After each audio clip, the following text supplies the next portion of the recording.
Nothing compares to this. Hello, hello, hello. Magandang araw.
Okay.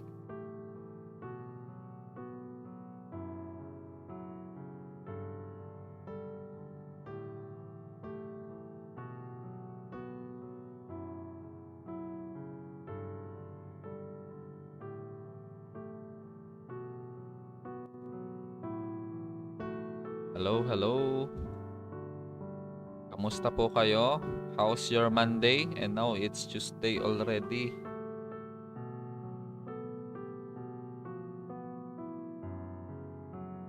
Yours is the kingdom. Yours is the glory.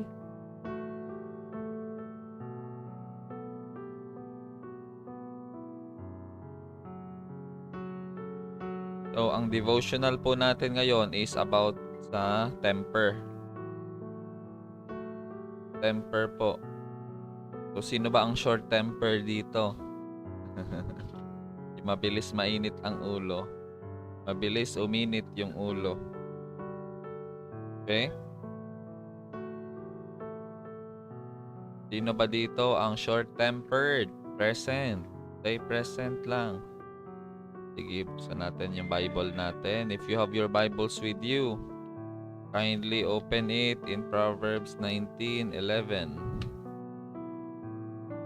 Okay?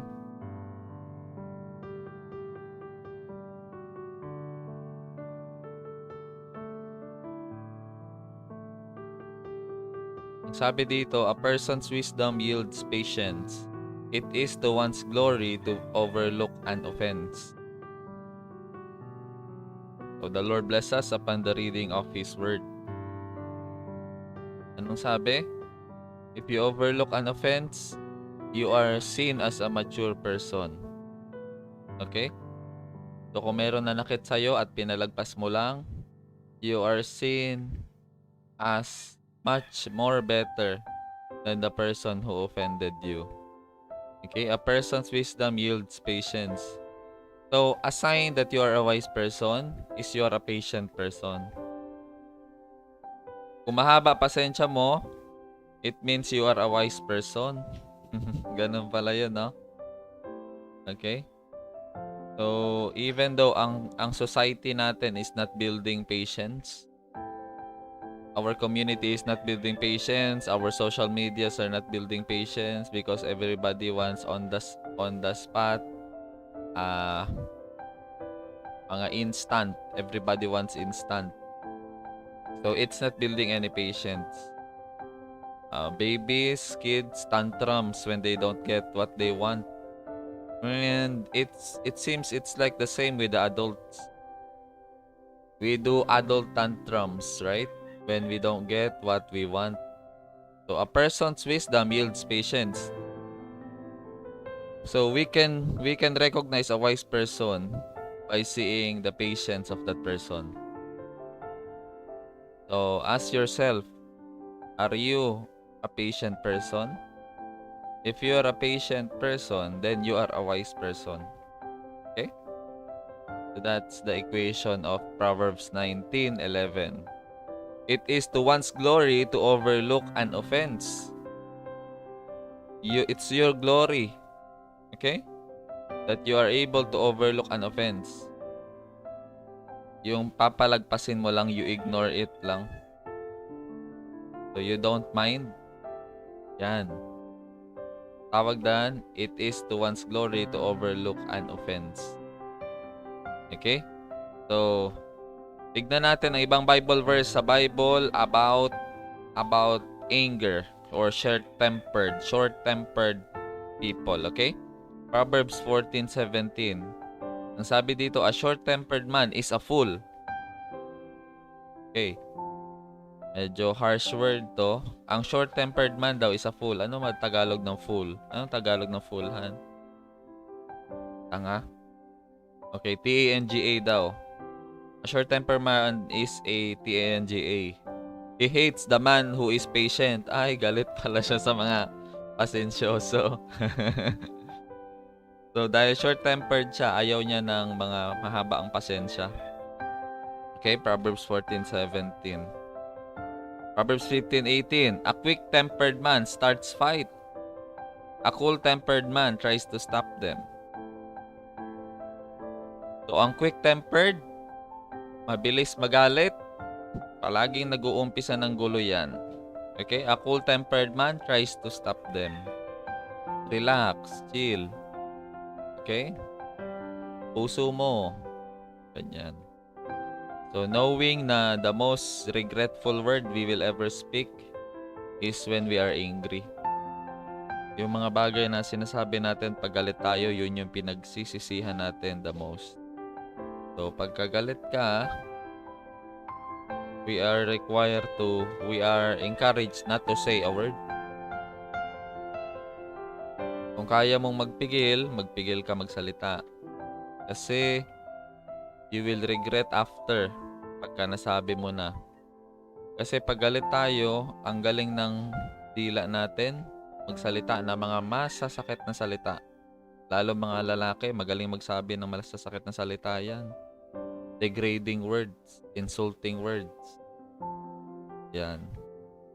And after ng away nyo, tapos na yung humupa na yung galit mo, ano na nangyari sa'yo? Sana, hiwalay na kayo. Okay? Wala na, hiwalay na kayo. Iiwan ka na ng partner mo, iiwan ka na ng asawa mo, kahit mag-sorry ka pa. So, anong gagawin next? Mag-usap kayo una. Sabihin nyo, pagka nag-away tayo at parehas mainit ulo natin, wala tayong papaniwalaan sa sinasabi natin, ha? Orientation muna. Para pag nag-away na kayo at magmumurahan na kayo at magsasabi na kayo ng mga masasakit at mga panglalait, hindi na kayo maapektuhan kasi sabihin, after nyo cool down, yan. Walang totoo doon, ha? Peace tayo. Isa yon. Pangalawa, you learn to cool down. Isulat mo yung galit mo. I remember when I was still a college, meron akong kasama sa dormitory, galit na galit talaga ako. Ang ginawa ko, sinulat ko lang yung galit ko. Tinype ko sa computer during our library time. Paglabas ko, okay na ako. Okay? So, yun. Pwede natin gawin yun. We make a journal of our anger so that we can process our emotion. Anger is an emotion and it's healthy emotion. Ang sabi sa Bible, when you are angry, do not sin. So, ibig sabihin, pwede ka magalit pero hindi magkasala. Kasi pag walang anger, walang love din. Okay? They go together. What makes you angry is because the person that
lang kayo, mga babae. Okay? Nagiging ganun na yung linyahan natin.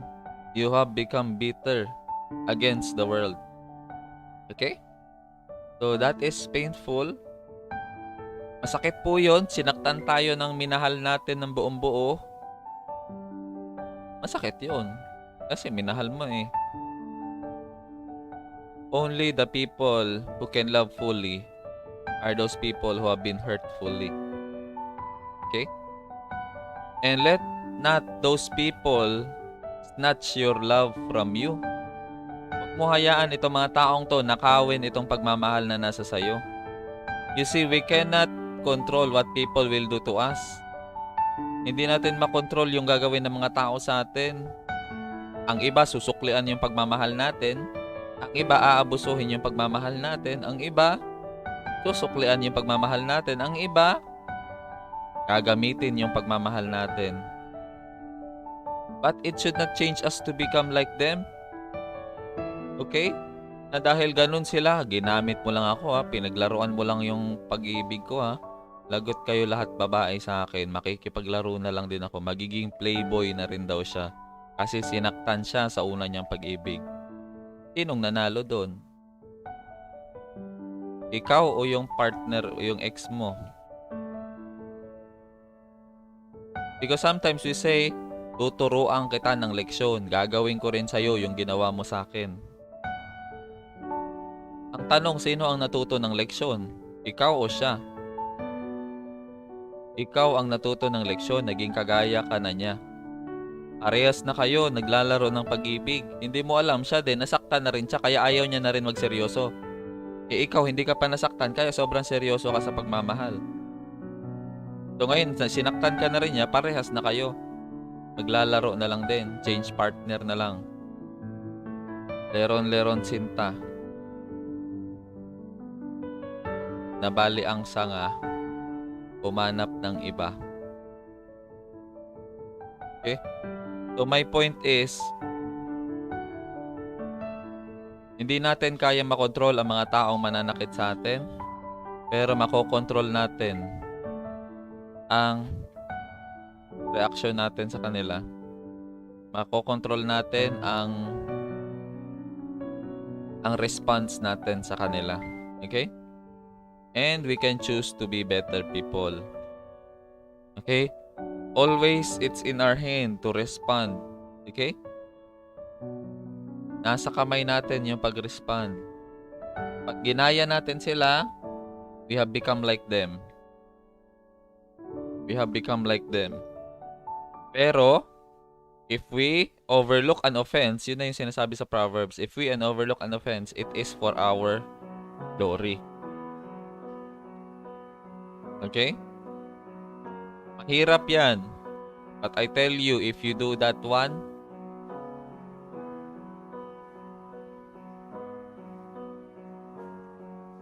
it is for your glory. Okay? A fool gets into constant fights. His mouth is his undoing. His words endanger him. Ayan. So, yung short-tempered, yung foolish, palagi silang napapaaway. Yung bunganga nila, ang trap nila. Okay? Yung pagiging marites, yung pagiging ng bunganga natin, walang bridle, walang control, tactless. It can ruin us. Okay? So, pinaghirapan mo masyado yung buhay mo, pundarin yung position mo, and then one day you get ruined by your mouth. Hindi ka man lang nasira ng kalaban mo. Hindi ka man lang nasira ng kakompetition mo. Ang sumira sa buhay mo, ikaw lang din. Ay, ang sakit nun. Kaya mo ba tiisin yun? Makita yung buhay mo masira dahil lang din sa'yo?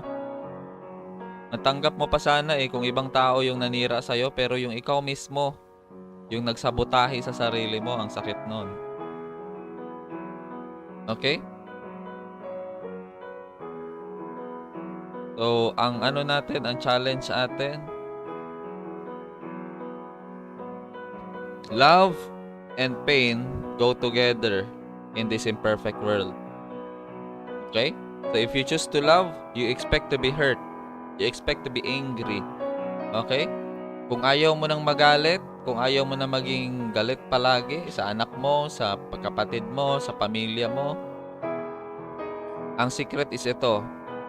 This is your anger level and this is your expectation. Okay? So, kung mataas yung expectation mo, the higher your expectation, the greater your anger level. Bakit? Ito yung expectation mo. Ito yung performance ng tao na ine-expect mo. So, kung gaano kalaki ang gap na yan, ganun kalaki yung galit mo. Kasi unmet expectation. Hindi na-meet yung expectation mo, kaya nagalit ka. So, ang key number 1 para hindi tayo palaging galit or you lower your expectation to people. Okay? You have your standards, you keep your standards, but your expectation is lowered. Put your feet in their shoes para maintindihan mo sila. Kaya pala ganito asawa ko kasi dysfunctional galing to. Kaya pala ganyan ng asawa ko kasi iniwan siya ng mga magulang niya. Kaya hindi rin siya marunong maging magulang sa mga anak namin. Kaya pala ganito ang asawa ko kasi ito pala yung mga pinagdaanan niya. So, you lower your expectation. Pag binaba mo na yung expectation mo at maabot na ng partner mo yung performance niya, yung gagawin niya, hindi ka na palaging galit. Okay? Hindi yung mayat-maya kada usap nyo, palagi na lang ikaw galit. Pag uwi mo ng bahay, galit na galit ka. Walang pagkain, walang makain. Ang gulo-gulo ng bahay. Ikaw gutom na gutom. Wala na meet yung expectation mo. Expected mo, maganda na, maayos na lahat. Nakatulog na mga bata, kakain ka na lang. So, if you don't want na masaktan, you lower your expectation and you communicate your expectation. Sabihin mo sa kanya. Bago ka umuwi, tawag ka. Han, gutom na ako. Hindi ako kumain sa labas para dyan ako kakain. And, pwede ba, kain tayo dyan. Pagdating ko, kakain na lang. Okay na yung mga bata, ready na lahat. Sabihin ng asawa mo, Han, hindi kaya. Masyadong magulo mga bata ngayon. Meron kasing dumating na bisita, kalaro nila, ang tagal nila naglaro. So, hindi pa ako nakapag-ready and all. Nandito din si Kumare, kasama yung bata. So, nagkwentuhan kami. Pwede ba, sa labas na lang tayo kakain? O, anong tawag doon? Na-communicate mo yung expectation mo. So, ngayon, hindi ka na magagalit pag uwi mo ng bahay. Tama? So, kakain kayo sa labas. Okay? So, yan yung sinasabi natin na you communicate. Ang mga lalaki po, hindi po yan manghuhula, no? At saka ang mga babae, hindi rin manghuhula. So, kung meron kang ini-expect, kailangan mo sabihin. Okay? Kailangan mo sabihin yung expectation mo. Hindi yung maghuhulaan lang kayo. Okay? Para alam niya kung kaya niyang gawin o hindi. Kahit anong aspect po yan, ha? Sa relationship nyo, whether sa food, whether sa work, whether sa gawaing bahay, sino yung expected nyo, tatrabaho. Lahat, pag-usapan nyo, black and white. Kahit sa sex life nyo, kailangan nyo mag-usap dyan. Kasi marami mag-asawa naghihiwalay dahil dyan sa sex life din na yan. So, pag-usapan nyo kung ano yung parehas nyong gusto. Okay? So, you don't want to be angry anymore? Lower your expectation. Okay? So that you will not be angry always. Keep your standard, but lower your expectation sa performance ng tao na yan. Okay? So, let's continue reading. A short-tempered man must bear his own penalty. You can't do much to help him. If you try once, you must try a dozen times. So, yung mainitin ang ulo, he will bear his own penalty. Walang dinaanin sa mga tinanim niya. Okay? Kung gusto mo siyang tulungan, walang magagawa yung tulong mo unless you help that person dozen times. Okay? So, keep away from angry, short-tempered men lest you learn to be like them and endanger your soul. Proverbs 22:24 and 25. Keep away. Layuan mo raw itong mga gantong tao. Yung mga mainitin ng ulo. Kung meron ka mga kaibigan na ganito ang ugali, kailangan mo raw silang layuan kasi mahahawa ka sa kanila. Imaginin mo, pagka meron kayo na encounter, palagi ang solusyon nyo, bugbogan, suntukan. Para kayong mga bata, ang suntukan, pang-elementary lang yan. Ngayon, pwede na kayong makulong. Alam mo yon? So, layuan mo tong mga gantong tao. Para hindi mo matutunan yung pagiging kagaya sa kanila. Okay? Proverbs 29:11, a rebel shouts in anger, a wise man holds his temper in and cools it. Grabe, no? Sisigawan ka ng mga rebel shouts in anger or mga short-tempered. Sisigawan ka sa galit. Okay? Pero ang wise man hold his temper. So kung mag-aaway kayo ng husband mo or ng wife mo or ng ng mahal mo sa buhay, pag siya galit, ikaw wag ka naman sumigaw. Hindi yung sabay kayo galit. Kung isa ang galit, isa yung malamig yung ulo. Huwag ka naman tumawa-tawa kasi mas lalo magagalit yung galit. Galit na nga siya, ikaw tawa ka pa ng tawa. Hindi nakakatulong. Okay? Relax ka lang. Kalmahan mo lang. After niya, and then napalabas na niya lahat, then mag-usap na kayo na maayos. Okay? My advice is, if you are in a relationship, importante meron kang counselor para kayo mag-process. May mag-process sa inyo. May mag-process sa emotions nyo.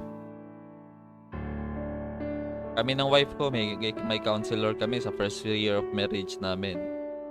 Hindi nyo kailangan ng counselor pag malapit na kayo maghiwalay. Ngayon pa lang, kahit hindi pa kayo nag-aaway, magpa-counsel na kayo so that you get to know each other better. Okay? Huwag nyo antayin na kung kailan kayo maghihiwalay, doon pa kayo magpapa-counsel.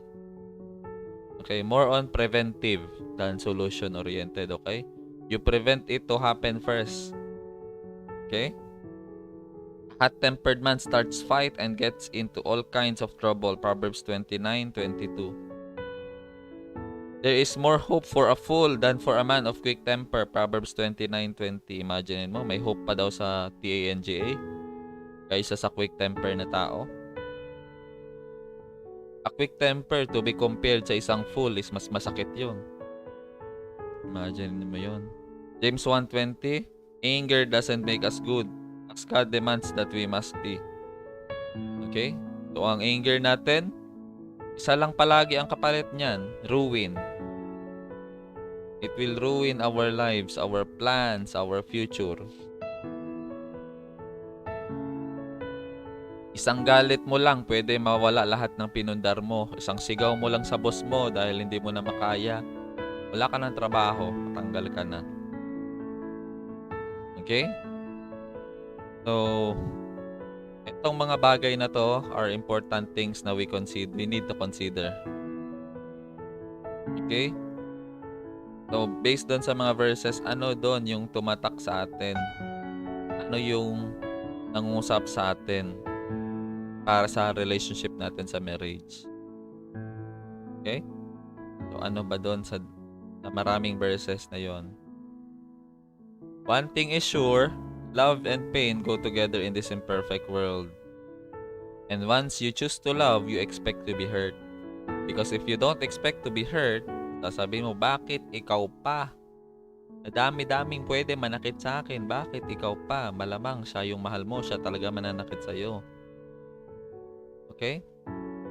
So, you always need to be ready. Para, ito yung strange. Once you expect to be hurt, you will be less hurt.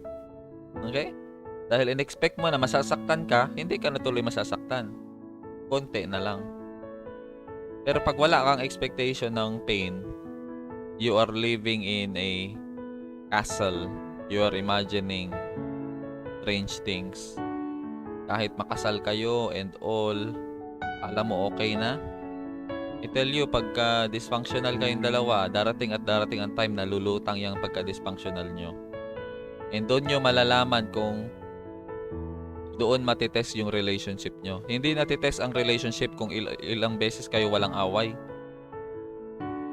Iiyak ka, sasabihin mo, nag-away kami, first time namin nag-away sa loob ng 5 taon. Ha? First time niyo palang nag-away? Ibig sabihin, nagplastikan kayo for the whole 5 years? Okay? Ang pag-aaway po is a sign. The more you overcome yung pag-aaway nyo, the more it strengthens your relationship. It's not a sign of healthy relationship pag walang away sa isang relationship. Okay? Because the more you overcome those fights, the more you become better and the more you get to know each other. Ito pala yung nagpapagalit sa partner ko.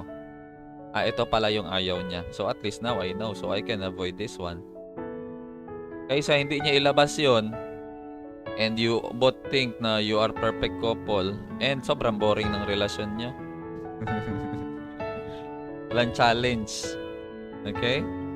Walang things to improve. And ang goal pa naman ng mag-asawa is you make each other better. Okay? Yeah, it's normal. You need to process it. So, if you are married, if you are then pagka meron tayo itong devotional natin daily is mainly for couples. Because I want the future generation to benefit. It's not for us only, but for the future generation because Dietrich said, the truly righteous person lives for the next generation. If you are a righteous person, you are thinking for the next generation. You are not thinking about yourself. You are always thinking about the next generation. And this marriage, Bible study, it is a preparation para sa next generation. Para maiwasan natin yung hiwalayan ng mga partners and mag-asawa. Kasi we get to have a bigger picture. And once we get to have this bigger picture, there will be less mga fatherless children. And if there is less fatherless children, there will be less teenage pregnancy. Kabit-kabit na po yan lahat. Maapektuhan na po. So, ang i-fix lang is yung relationship ng husband and wife and maapektuhan na lahat ang problem ng young people today. Maraming dysfunctional na bata ngayon dahil karamihan sa kanila walang tatay, walang nanay. Puro sarili iniisip, puro kaligayahan ang iniisip. Nagkapamilya na't lahat-lahat, nagkaanak na, pero sarili pa rin iniisip. Okay? So, yan po ang devotional natin for today. And I hope it ministers to us. And I hope the Lord spoke to you sa maliit na saglit na panahon, 30 minutes only. So I hope the Lord ministers to each one of us. And we will be able to deal with our anger issue. Okay? Ungkatin mo yan, saan nag-umpisa yung sobrang laki ng galit mo. Baka meron ka pang mga taong hindi pinatawad like your parents. And you choose to forgive. It's not easy, but it will make you a better person. Tagal na. Wala na yung nanay at tatay mo, galit ka pa rin sa kanila. And dala-dala mo pa yung galit na yan. Dala-dala mo pa. So wag na. Don't live in the past. Because once you hold grudges, galit, you are locking yourself in the past. You are not able to move on. Okay, just move on. Mahirap yan, I tell you. But once you do, you will have a better future. Okay? At konting bagahe sa paglalakbay sa buhay. Okay? The Lord bless you. The Lord bless us. Thank you for staying for our daily devotion.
EFAM.